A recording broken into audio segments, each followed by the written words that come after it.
just arriving from the library homepage, clicking on articles, databases on the left, and then browsing titles A through Z of the databases. This is alphabetical order list in alphabetical order of the databases that we have access to. A vast amount of information. So we're going to focus on a few different databases that will be used for the classwork today. First, starting with Academic Search Complete.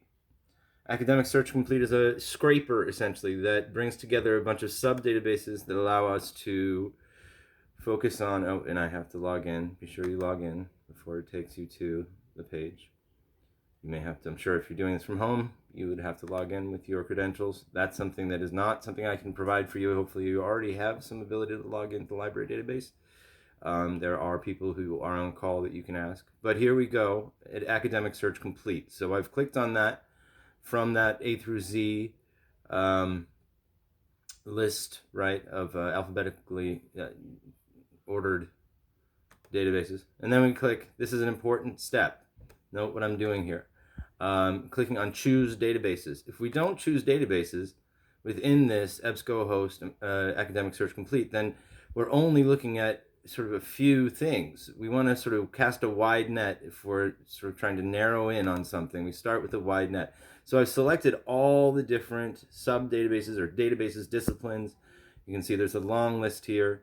I've selected them all, and then I've clicked OK in order to cast that wide net, in order to find something that is suitable for my research, right? So then I'm going to do an advanced search. Advanced search, we see that below there, clicking on that. And give it a moment, it'll take me to an advanced search.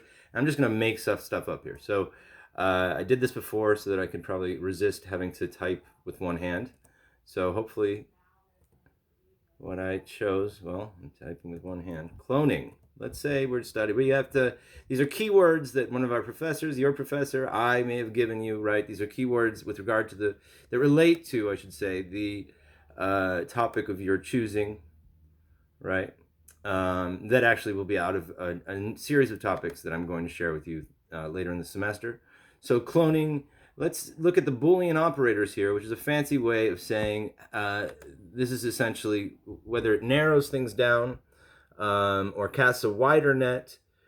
We use these three words, right? And, or, and not. So I want to narrow things down. So I want to say I want something about cloning that's not involving sheep, right?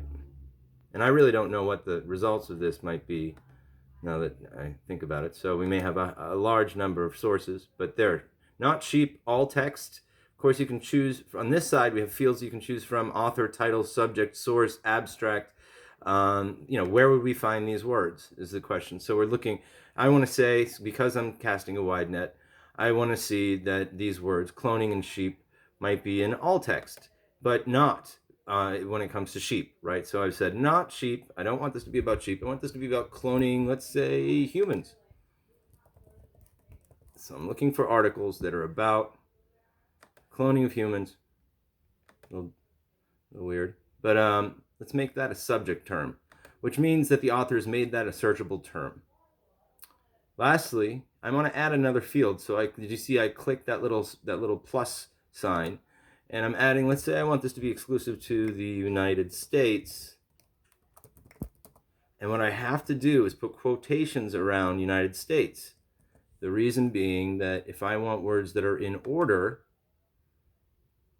instead of having United in one place and States in the other, United over here, States over here in my search, I have them one after another. And the way that I do that is I tell the computer that I want grouped words, right? So United States in quotations, and then let's do the search. Again, we're searching, show all these databases that we're searching through, right? I'm showing all those databases.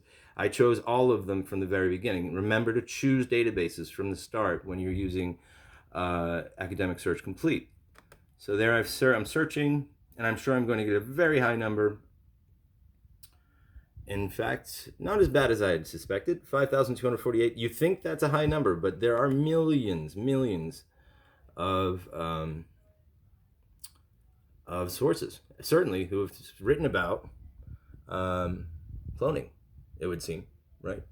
So, I don't want to read something from as far back as 1849. Your margin, your left margin is your friend. So here I'm going to move this to within the last, let's say, 15 years, 14, 15 years, right? And so I click 2005 is what I'm looking for here. So I'm narrowing the dates, right? 2005 to 2019. What was written in the past 15 years? Still a lot, 1,702. However, again, that's fewer than I had suspected. And I move down. I want only peer-reviewed. Looking in this, again, the left margin.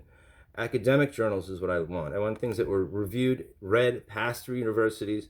Professors, PhDs had read through this work, and it took about, sometimes it takes up to 6 years, I should say, to publish these. So they're quite reviewed. Again, so here I've narrowed it down now to 1127. I'm going to stop this video and start a new one.